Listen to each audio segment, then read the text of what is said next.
Boeing gets $11 million to fix flight control bugs in the P-8A. Boeing has been awarded an $11.4 million order to develop, test, and deliver updated flight control software for the P-8A Poseidon, a militarized version of the Boeing 737 that serves as the primary maritime patrol and anti-submarine warfare aircraft for the U.S. Navy and several allied air forces, according to a Department of War contract announcement. The software falls under what the Navy calls the Enhanced Digital Flight Control System, the electronic system that manages the aircraft's autopilot functions, and this particular update is classified as Black Label software, a designation reserved for flight-critical code that has passed the highest level of safety certification required for systems a pilot's life directly depends on. The order exists specifically to correct a list of documented deficiencies engineers identified during developmental and operational testing of the P-8 as autopilot. According to the contract notice, the software fixes will address altitude-acquire issues,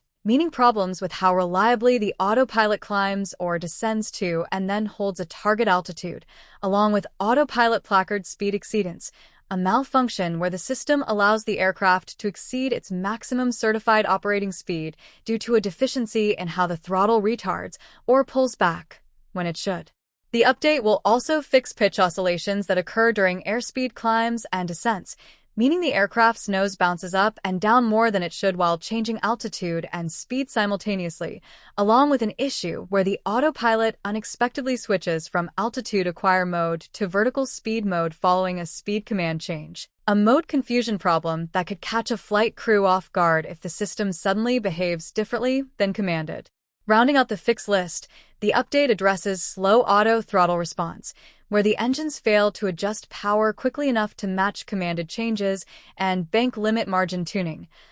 a refinement to how sharply the aircraft is allowed to bank during automated maneuvers. None of these issues are being disclosed as having caused an accident or represented an immediate safety crisis, and the contract notice frames them as deficiencies identified through the normal software design, description, developmental, and operational testing process, the standard evaluation pipeline the Navy and Boeing use to catch and document flight control problems before they ever become operational hazards. Still,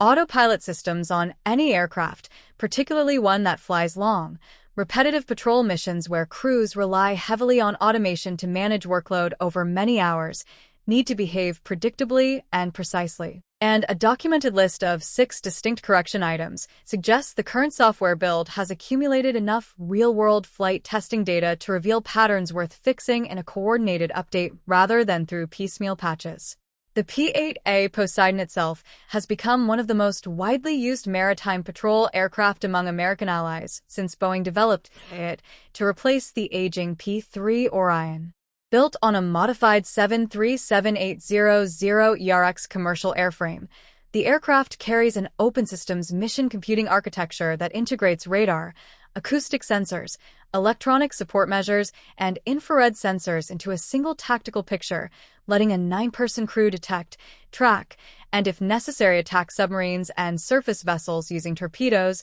anti-ship missiles, and other weapons carried in an internal bay and on wing pylons. Beyond the U.S. Navy, the Royal Australian Air Force operates its own fleet of P-8As, alongside allied operators including the United Kingdom and Norway, giving the aircraft a genuinely international user base that shares in both its capabilities and its ongoing software maintenance needs. Work under the order will take place at Boeing's facility in Tukwila, Washington, with completion expected by February 2028, giving the company roughly 2 years to develop, test, and formally deliver the corrected software package.